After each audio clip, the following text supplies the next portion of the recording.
উমর রাদিয়াল্লাহু আনহু যে কথাটা বলেছিলেন, এই একটা কথাই পুরো বিশ্বের পলিটিক্যাল সিস্টেম পরিবর্তন করার জন্য যথেষ্ট। এই একটা শব্দ, এই একটা কথা। সেটা কি? তিনি বলছেন, হাল তাহমিলু উযরি ইয়াউমাল কিয়ামাহ। তুমি আজকে আবার এই আটার বস্তা বহন করতে চাচ্ছ আসলাম, কালকে আমাদের মাঠে কি তুমি আমার পাপের বোঝা বহন করবে? হাল তাহমিলু উযরি ইয়াউমাল কিয়ামাহ, তুমি কি কিয়ামতের মাঠে আমার পাপের বোঝা বহন করবে, আমার দায়িত্ব বহন করবে? আমি যে আমিরুল মুমিনিন, আমাকে আল্লাহ পাক বিশাল দায়িত্ব দিয়েছেন, যখন হিসেব নেবেন তুমি কি আমার পাপের হিসেব দিবে? এই একটা সেন্টেন্স যদি প্রত্যেক পলিটিশিয়ানের কলিজার মধ্যে ঢুকে যেতে পারে, সোনার বাংলা ইসলামিক খেলাফত কায়েম হয়ে যাবে। সিস্টেম কোথায়? উমর রাদিয়াল্লাহু আনহুর। আর এই বিশ্ব চলছে কিভাবে? বেশি বললেও সমস্যা, বেশি বলাও যাবে না। আধ্যাত্মিকভাবে এই জন্যে আল্লাহর কাছে তওবা করে ফিরে আসার দাওয়াত তো দেওয়া যাবে নাকি? আল্লাহ রাব্বুল আলামিন যাকে যত বড় দায়িত্ব দিয়েছেন তার কাছে তত কঠিন হিসাব নেবে, এটা চূড়ান্ত। এই স্টেটমেন্ট আপনি পাল্টাতে পারবেন। আল্লাহ পাক যাকে যত বড় দায়িত্ব দিয়েছেন তার কাছ থেকে তত বড় হিসাব নেবেন। যার দায়িত্ব যত কম তার হিসেব তত আসান। একটা হাদিসের মধ্যে আসছে, রাসূল সাল্লাল্লাহু আলাইহি ওয়াসাল্লাম একজন সাহাবী বলেছে, এটা আসার হাদিস না, এটা আসার সাহাবীদের একটা চিহ্ন, তাদের থেকে আসছে। তারা বলছেন, যখন তোমরা দেখবে জুমার খুতবা হচ্ছে খুব লম্বা, অনেক লম্বা খুতবা হচ্ছে, নামাজ খুব সংক্ষিপ্ত, তখন বুঝবা ওই যুগটা হচ্ছে অজ্ঞদের যুগ। কিসের যুগ? কারণ অজ্ঞদেরকে বোঝাতে অনেক সময় লাগে। একটা বিষয়, সহজ বিষয় বোঝাতে অনেক সময় লাগবে, কারণ কিছুই বোঝে না তারা, প্রত্যেকটা বিষয় খুঁটিনাটি বোঝাতে হয়। আর যখন দেখবে যে জুমার খুতবা হচ্ছে সংক্ষিপ্ত, নামাজটা হচ্ছে লম্বা, বুঝবে এই যুগটা জ্ঞানী মানুষদের যুগ। কারণ জ্ঞানী মানুষদেরকে বেশি কথা বলতে হয় না, টাচ দিলে বুঝতে পারে কি বলতে গেছে, কি ওয়াজ করতেছে, কি ওয়াজ করতেছে সেটা বড় কথা না, কতক্ষণ ওয়াজ করছে এটা একটা বড় কথা হয়ে গেছে। তো এগুলো চলছে, এই মেজর ইস্যু যেটার সাথে পুরো বিশ্বে অর্থনীতি, রাজনীতি, সমরনীতি, ফাইন্যান্স, গ্যাসের দাম, তেলের দাম, ভোগ্যপণ্যের দাম, নিত্য প্রয়োজনীয় পণ্যের দাম, রেমিটেন্স, আপনার ডলার রিজার্ভ, মুদ্রাস্ফীতি, সব জড়িত হয়ে আছে ইউক্রেন রাশিয়া ইস্যুর সাথে। সব কিছু জড়িত এই ইস্যুর সাথে, কোনো আলাপ নাই। আচ্ছা ওটা বাদ দেন, আমাদের না ওটা। এখন টাটকা ইস্যু চলছে কোরআন পুড়িয়ে দেয়া, চলছে না? পশ্চিমারা কোরআন পুড়িয়ে দিচ্ছে। কোরআনের প্রতি এত ক্ষোভকা কেন বোড়াচ্ছেন? এটা কি ওদের বাকস্বাধীনতা? এখন কি মানবতা বিরোধী অপরাধ হচ্ছে না? এটা সন্ত্রাসবাদ নয়? এটা কি নব্য সাদা চামড়ার নয়? এটা কি ব্লাসফেমি নয়? ধর্মর অবমাননা নয়? এই কাজটা যদি আমরা করতাম, আমরা যদি আল্লাহ না করুক, আমরা তো করবো না, কারণ আমরা এসবে চাই না। আমাদের মধ্যে কোনো মুসলিম ভাই আল্লাহ না করুক যদি অন্য কোনো ধর্মগ্রন্থ পড়াতো, তাহলে আপনার কি মনে হয় অবস্থা এমন থাকতো? টুটি চিপে ধরতো, কলার চিপে ধরতো। তো এখন কিছু হয় না, এখন ব্লাসফেমি হয় না, মানবতার বিরোধী অপরাধ হয় না, এটা সন্ত্রাসবাদ না, এটা জঙ্গিবাদ না? তারা যে সারা বিশ্বে প্রত্যেক মুসলিম কান্ট্রিতে লক্ষ লক্ষ মুসলিম ভাই বোনদেরকে হত্যা করছে, এটা জঙ্গিবাদ না? এটা সন্ত্রাসবাদ না? ওরা তো ছেলেতে বিয়ে করে, নেংটা হয়ে ঘোরাফেরা, উলম্ব হয়ে ঘোরাফেরা করে। ওদের সমাজে এক একটা মেয়ে বিয়ের আগে 10 বার করে সেক্স করে কমপক্ষে। এক একটা ছেলে বিয়ের আগে 10-20 মেয়ের সাথে সাতভোগ করে। ওরা আমাদেরকে শেখায় এখন সভ্যতা কাকে বল, ওরা আমাদেরকে শেখায় জ্ঞান কিভাবে শিখতে হবে, ওরা আমাদেরকে যে মতবাদ শেখায় আমরা সেটা কাটপেস্ট করে প্রয়োগ করি। সবকিছু ওদের থেকে আসতেছে আমাদের। আমরা আমাদের গায়রত, কোরআন এবং সুন্নাহ আদর্শ হারিয়ে ফেললাম, এতই দুর্বল হয়ে গেল। একটা সময় মুসলিমরা পুরো বিশ্বকে নেতৃত্ব দিত, মানে আমরা যদি বিশ্বের কোনো দেশকে বলতাম ওঠো, ওরা উঠতো, বসতো, বলতো বসো, বসতো। এই জায়গায় আমরা ছিলাম একদিন দুই দিন না, প্রায় 1200 বছর। কত বছর? 1200 বছর। এই জেনারেশন কি এই কথাটা জানে সত্যি? এই জেনারেশনের কত পার্সেন্ট মানুষ এটা জানে? কত পার্সেন্ট যুবক এটা জানে যে আমাদের শেকড় কোথায়? এই উপমহাদেশে ইসলাম কিভাবে এসেছে, ইউরোপে ইসলাম কিভাবে গেছে, ওরা কিভাবে ইসলাম বিদ্বেষী হলো, কয়টা ক্রুসেড হয়েছে, কয়টা ক্রুসেড তারা লঞ্চ করেছিল, কতবার তারা আমাদের উপর আক্রমণ করেছে। কেন তারা পুরো বিশ্ব জুড়ে মুসলিমদেরকে আজকে মেরে ফেলতে চায়, ডমিনেট করতে চায়? কেন চায়? উদ্দেশ্যটি ওদের। কেন কোরআন পুড়িয়ে দিচ্ছে? এর সাথে কি শত্রুতা? আল্লাহ কোরআনকে বলছেন, যে ওয়ালাকাদ সাররাফনা ফি হাযাল কুরআন লিন-নাস মিন কুল্লি মাসাল, আমি এই কোরআনের মধ্যে মানব জাতির জন্য সমস্ত বিষয় বর্ণনা করেছে বলে সুবহানাল্লাহ। আল্লাহ পাক বলছেন ওয়া নাযালনা আলাইকাল কিতাব, হে নবী আমি তোমার প্রতি এমন কিতাব নাযিল করেছি তিবিয়ানান লিকুল্লি শাই, যে কিতাবটা প্রতিটা বিষয়কে ব্যাখ্যা করবে। হুদা ও রাহমাতান, এটা হেদায়েত এবং এটা রহমত। ও বুশরা লিল মুসলিমিন, মুসলিমদের জন্য এটা বুশরা সুসংবাদ। তাই এত সুসংবাদের পরিপূর্ণ বইটাকে কেন করাচ্ছে তারা? কার প্রতি বিদ্বেষ? কেন কোরআনকে সহ্য করতে পারছে না? কারণ কোরআন ওদের সমকামিতার বিরুদ্ধে, কোরআন ওদের সুদের বিরুদ্ধে, কোরআন ওদের জুলুমের বিরুদ্ধে। কোরআন পৃথিবীর সমস্ত জুলুমের বিরুদ্ধে দাঁড়িয়ে যাবে। কোরআন পর্নোগ্রাফির বিরুদ্ধে, কোরআন এই জিনার বিরুদ্ধে, কোরআন ওদের সমস্ত নোংরামির বিরুদ্ধে। এই কারণেই কোরআনের সাথে এত শত্রুতা। সারা বিশ্ব জুড়ে চুরি আর ডাকাতি করছে, কোরআন তার বিরুদ্ধে। সারা বিশ্ব জুড়ে শিরিন ছড়িয়ে দিচ্ছে, কোরআন তার বিরুদ্ধে। সারা বিশ্বের মতবাদ ছড়িয়ে দিচ্ছে যে আল্লাহ পুত্র আছে ঈসা আলাইহিস সালাম, নাউযুবিল্লাহ, কোরআন তার বিরুদ্ধে। তারা মুহাম্মদ সাল্লাল্লাহু আলাইহি ওয়াসাল্লাম এবং তার সুন্নাতকে অস্বীকার করে, কোরআন তার পক্ষে। কোরআনে বলা হচ্ছে যে আল্লাহর জমিনে আল্লাহ পাকের দিনটা প্রতিষ্ঠা করতে হবে, ওরা তার বিপক্ষে। এই সমস্ত কারণে ওরা কোরআনকে জ্বালিয়ে দিতে চায়। এখন কোরআনে কখনো বলা আছে নিরপরাধ কোনো মানুষকে হত্যা করতে হবে? এইরকম একটা কিতাবকে তারা কেন করাচ্ছে? এই ইস্যু নিয়ে কতগুলো ওয়াজ মাহফিল শুনেছেন, কয়টা প্রশ্ন শুনেছেন? সমস্যা আমাদের মধ্যেও, সমস্যা আপনাদের মধ্যেও, সমস্যা অডিয়েন্সের মধ্যেও, সমস্যা যে স্পিচ দিচ্ছে তার মধ্যেও। আমরা কেউই পারফেক্ট না। আমরা সবাই আমাদের জায়গা থেকে খেয়ানত করছি। আমরা সবাই যার যার জায়গা থেকে আমাদের খেয়ানত করছি। এর আমরা সবাই যার যার জায়গা থেকে আমানতদার হতাম, আজকে ইসলামের অবস্থা এমন হতো না। বিশ্বাস করেন, সেকুলার সমাজ, নাস্তিক সমাজ, বা যারা একটু মুক্ত চিন্তা বলে, বাকস্বাধীনতার কথা বলে, মুক্ত চিন্তার কথা বলে, যারা দাবি করে তারা একটু স্মার্ট, এমন দাবি করে না, এই বিশাল কমিউনিটি ইসলামের নামে এরকম কিছু ভণ্ডামি রেখে ইসলাম সম্পর্কে বিরূপ ধারণা সৃষ্টি করে। এবং এই ইস্যুগুলোকে কেন্দ্র করে তারা সারা ওয়ার্ল্ডে প্রোপাগান্ডা চালায় ইসলামকে এমন। ইসলাম কি এমন? ইসলামকে আজকে হাসি ঠাট্টার পাত্র বানানো হয়েছে। এগুলো দেখে কোনো মানুষ ভালো থাকতে পারে? যদি ভিতরে ইমান থাকে, আপনার ভিতরে রক্তক্ষরণ হবে, আপনার কলিজা কাঁপবে, ভিতরে একটা জ্বালান ফিল হবে, আগুন জ্বলবে ভিতরে, সমুদ্রের মতো। সমুদ্র আস্তে আস্তে বয়ে যাচ্ছে ঠিকই, ভিতরে কিন্তু আগ্নেয়গিরি আছে। জানেন সমুদ্রের ভিতরে কি আছে? আগুন আছে, আগুন।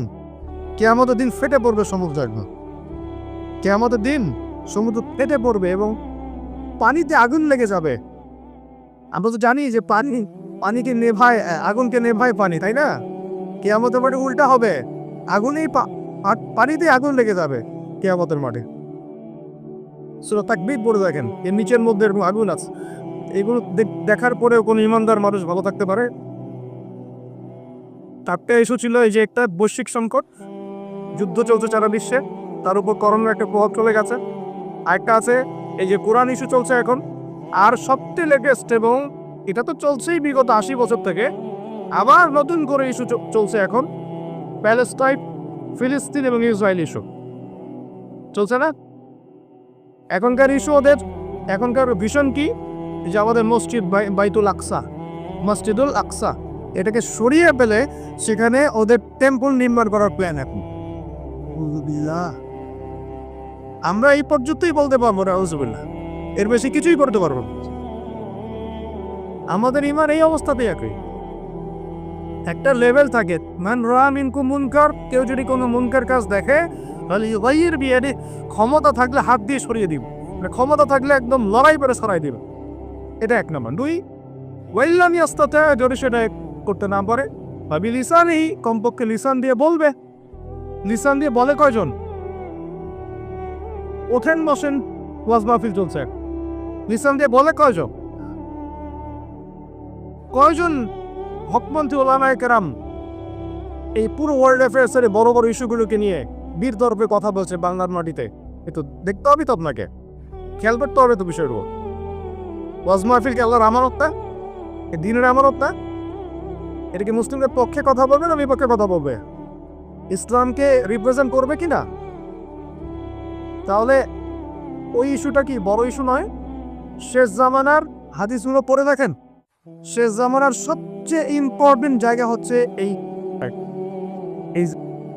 এই জেরুজালেম থেকেই শেষ জামানার সবচেয়ে বড় বড় ঘটনাগুলো ঘটবে। ওইখানেই দেখবেন লড়াই হচ্ছে, দাজ্জালকে মেরেও ফেলা হবে ওইখানে।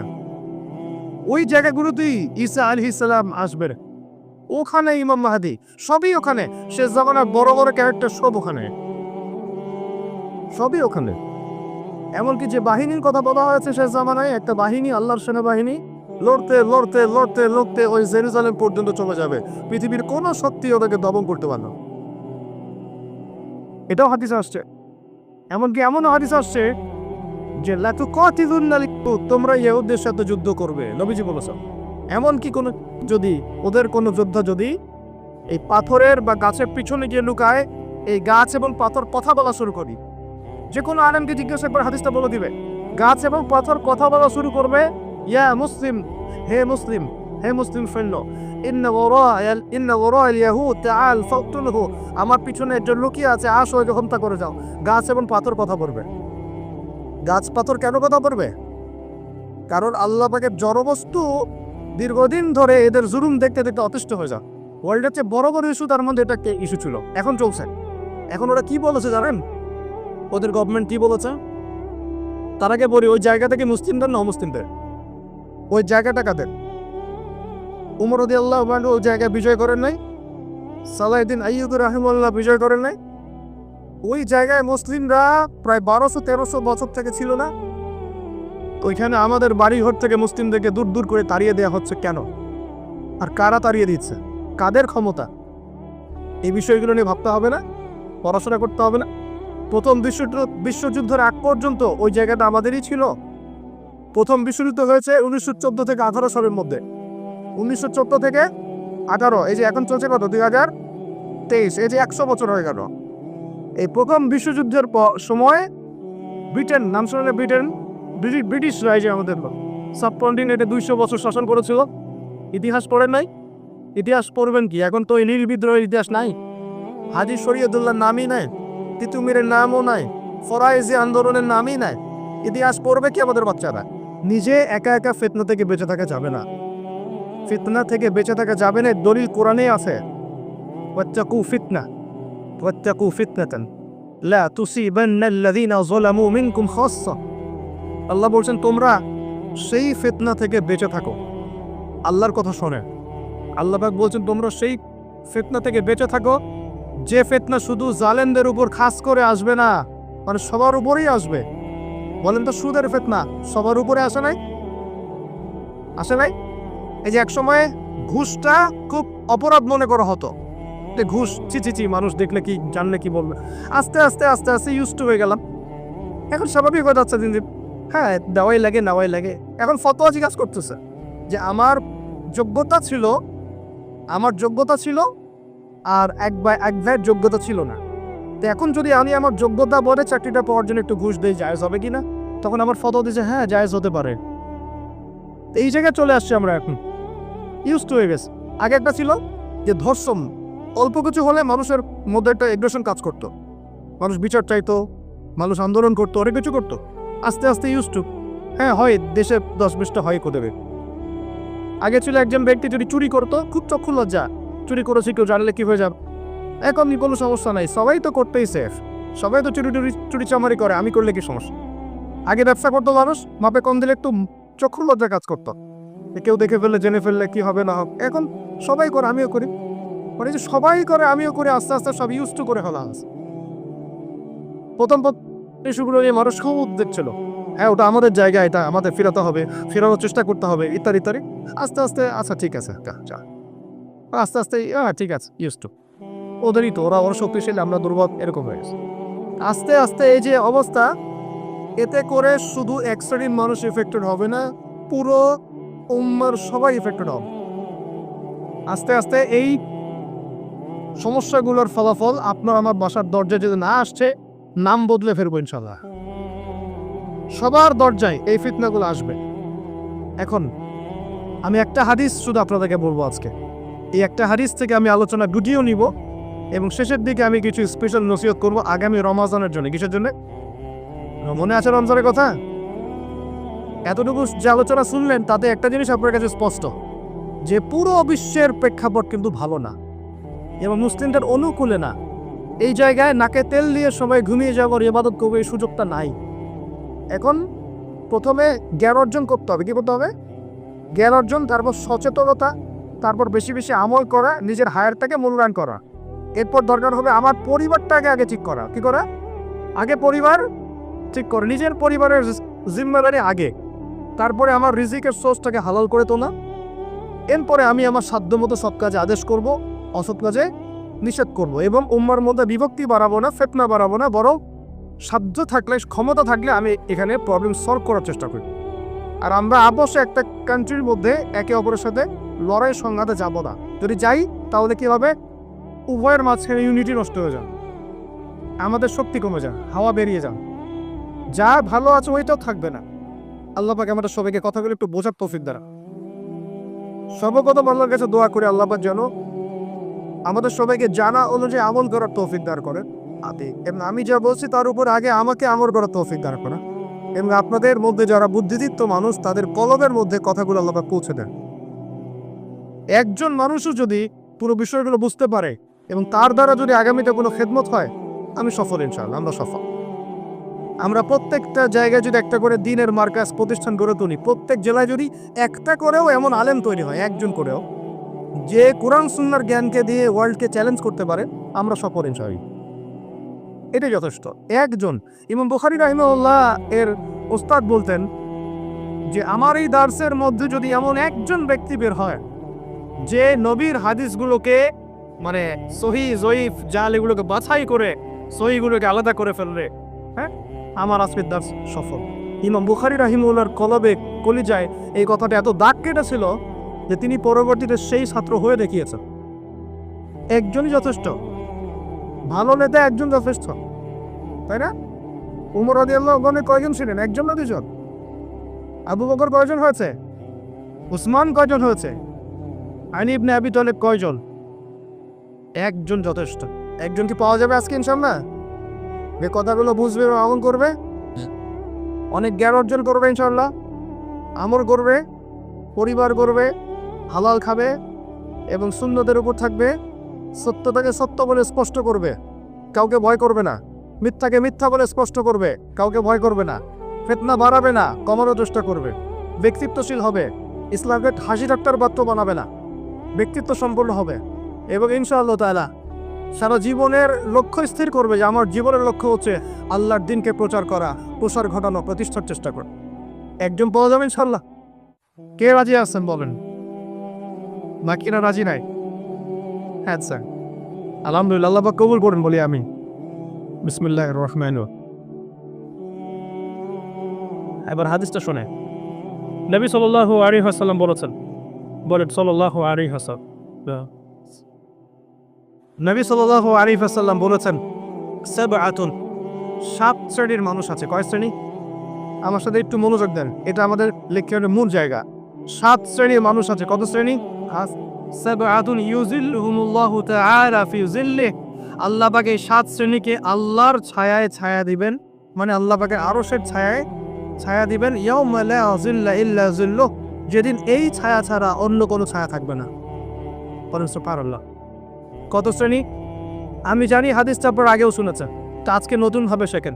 কয় শ্রেণী? 7 শ্রেণী। কোথায় ছায়া পাবে?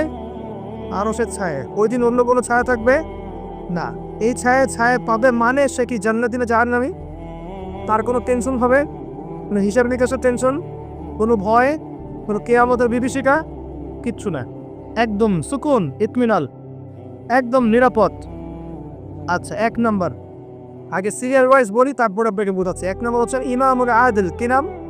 ইমামুন আদিল, মানে ন্যায়পরায়ণ শাসক। ন্যায়পরায়ণ শাসক, রাষ্ট্রের শাসক হতে পারে, সমাজের হতে পারে, পরিবারেরও হতে পারে। যেখানে যে দায়িত্বশীল তাকেই তার দায়িত্বশীল বলা হয়। আচ্ছা, 1 নাম্বার ইমামুন আদিল। 2 নাম্বার ওয়াশাবুন, এই যে তুমি যুবক, ওয়াশাবুন যুবক, নাশআ ফি ইবাদাতিল্লাহি তাআলা, যে আল্লাহ পাকের ইবাদতে তার যৌবন বিলিয়ে দিয়েছে। কে সেটা? যুবক না বৃদ্ধ? কি করেছে? আল্লাহর ইবাদতে জীবন যৌবনটাকে বিলিয়ে দিয়েছে। বিলিয়ে দেওয়ার মানে কি? বিলিয়ে দেওয়ার মানে কি পার্ট টাইম মুসলিম হও না ফুল টাইম মুসলিম হও? ফুল টাইম মুসলিম। আচ্ছা, সে কি কোরআন হাদিসের অংশ মানবে না পুরোটা মানবে? আলহামদুলিল্লাহ। 3 নাম্বার, রাজুলুন, এমন ব্যক্তি কলবুহু, যার কলব, কলব মানে কি? অন্তর, মুআল্লাকুন ফিল মসজিদ, মসজিদের সাথে অন্তর কি থাকে? জুড়ে থাকে। এটা কি সত্যি সত্যি কলিজে জুড়ে থাকে না টান? কি বোঝানো হচ্ছে? মসজিদের সাথে কি টান? ওই যে মোবাইল ফোনের সাথে যেমন হয়েছে আর কি, এখন ওইটাই হয়েছে না মোবাইলের সাথে। এখন রাজুলুন কলবুহু মুআল্লাকুন বিল মোবাইল, এখন হয়েছে এরকম কি এমন ব্যক্তি যার অন্তর কি হয়? মোবাইলের সাথে জুড়ে থাকে, থাকে না? সবার আমার সহ সবার ফোন সার্চ করে দেখা যাবে যে আমরা লাস্ট হতে 1 ঘন্টা 2 ঘন্টা আগে লাস্ট টাইম আমরা হোয়াটসঅ্যাপ চেক করেছি, ফেসবুক চেক করেছি, আমরা ইউটিউব চেক করেছি। কিন্তু যদি আমল নামা দেখা হয়, দেখা যাবে লাস্ট 1 মাসেও কোরআন চেক করে না, লাস্ট 2 মাসেও হাদিস রেখে বই করে দেখে না। আল্লাহ পাক আমাদেরকে বোঝার তৌফিক দান করেন, এইরকম খারাপ বদভ্যাস থেকে বেরিয়ে আসার তৌফিক দান করেন।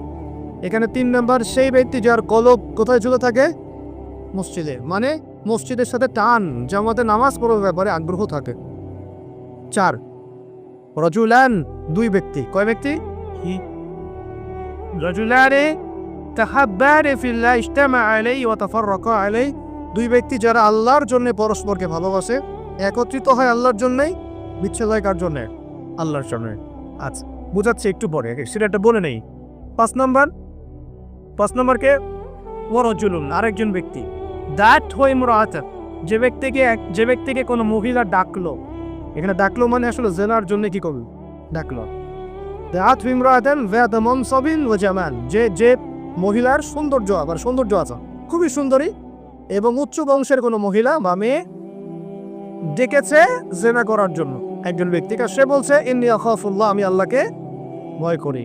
এ হলো, এই কিন্তু যুবক হতে পারে, যুবকদেরকে এরকম বেশি প্রলোভিত করা হয়। 6 রাজুলুন, আরেকজন ব্যক্তি তাসাদ্দাকা বিসাদাকাতে, সে সদকা করেছে। কি করেছে? সদকা বা দান সদকা করেছে। হাত্তা লা তা'লামা শিমালুহু মা তুনফিকু ইয়ামিন, এমনকি তার বাম হাত জানে না ডান হাত কি দান করেছে। ঠিক আছে, এত গোপনে সে দান করে যে তার বাম হাত জানে না ডান হাত কি দান করেছে। আর 7 নম্বর, রাজুলুন যাকারাল্লাহ খালিয়ান, যে ব্যক্তি আল্লাহকে ডাকে, খালিয়ান মানে গোপনে, নীরবে, নিভৃতে, একাকী আল্লাহকে ডাকে। ফায়াদাত আইনাহু, তার চোখ দিয়ে টকটক করে পানি পড়তে থাকে। কয় শ্রেণী? 7 শ্রেণী। এবার বোঝে, এটা বোঝার আগে একটু আকাশের দিকে তাকাবেন আজকে বাসায় দিয়ে, বা যেদিন আকাশে ভরপুর তারা উঠবে সেদিন দেখবেন। আকাশে তারা দেখেছেন কখনো? এখন তো সময় নেই এগুলার, মানুষ ব্যস্ত, আকাশের তারা দেখার সময় নেই। আল্লাহ পাক সূরা মুলক করতে বলছেন রাতের বেলা, তাই না? সূরা মুলক পড়তে বলছেন কখন? রাতের বেলা, বললে কবরের আযাব থেকে বেঁচে থাকবে ইনশাআল্লাহ। আর ওই সূরাতেই দেখবেন প্রথম পৃষ্ঠাতেই আছে এই মহাকাশ তারকার কথা। আল্লাহ বলছেন তারা দেখো, তারা দেখো, তারার দিকে তাকাও, আল্লাহ সৃষ্টির দিকে তাকাও, দেখো যে তোমাদের এই আল্লাহ সৃষ্টির মধ্যে তোমরা কোনো খুঁত বের করতে পারো কিনা। দেখো, তাকাই দেখো, বারবার দৃষ্টি ফিরাও, তোমার দৃষ্টি ব্যর্থ হয়ে ফিরে আসবে। রাতে সূরা মুলক করতে বলেছে, আর তারা কখন উঠে? আর সেই তারার কথাই সূরাতেই আছে। মেলাতে পারছেন? সুবহানাল্লাহ, চিন্তা করেছেন? এখন এখান থেকে হাদিসে আসতেছি, আকাশের তারাগুলো দেখবেন, দেখে মনে হবে যে হয়তো বিক্ষিপ্ত হয়ে আছে, আসলে বিক্ষিপ্ত না। প্রত্যেকটা তারার সাথে প্রত্যেকটা তারার একটা গাণিতিক মিল আছে, এটা জ্যামিতিক মিল আছে। তোমরা কি জ্যামিতি পড়ছো না? ত্রিকোণমিতি, পরিমিতি এগুলো পড়ছো না? দেখবে তারা থেকে তারা তুমি চমৎকার কিছু শেপ এবং ম্যাথমেটিক্যাল ফাংশন বের করতে পারো। দূরত্ব, ডিস্টেন্স, এক তারা থেকে আরেক তারার ডিস্টেন্স, ওই থেকে আরেকটা ডিস্টেন্স, আরেকটা থেকে আরেকটা ডিস্টেন্স, একটা সেম পাবা, সমান পাবা, চোখ দিয়ে দেখতে পারবা। তুমি ছোট পরিসরও দেখতে পারবা যে তারাগুলোর মধ্যে একটা গাণিতিক মিল আছে। আর চোখটাকে যদি বড় করো, আকাশটাকে আরো বড় করো, দেখো বড় পরিসরও দেখতে পারো। ঠিক যেমন কোরআনের সূরাগুলো এবং হাদিসগুলোকে যদি এবং কোরআনের সূরাগুলোকে, আয়াতগুলোকে যদি এভাবে তারার মতো করে মেলানো যায়, একটার সাথে আরেকটা, হেদায়েত খুঁজে পাওয়া যায়।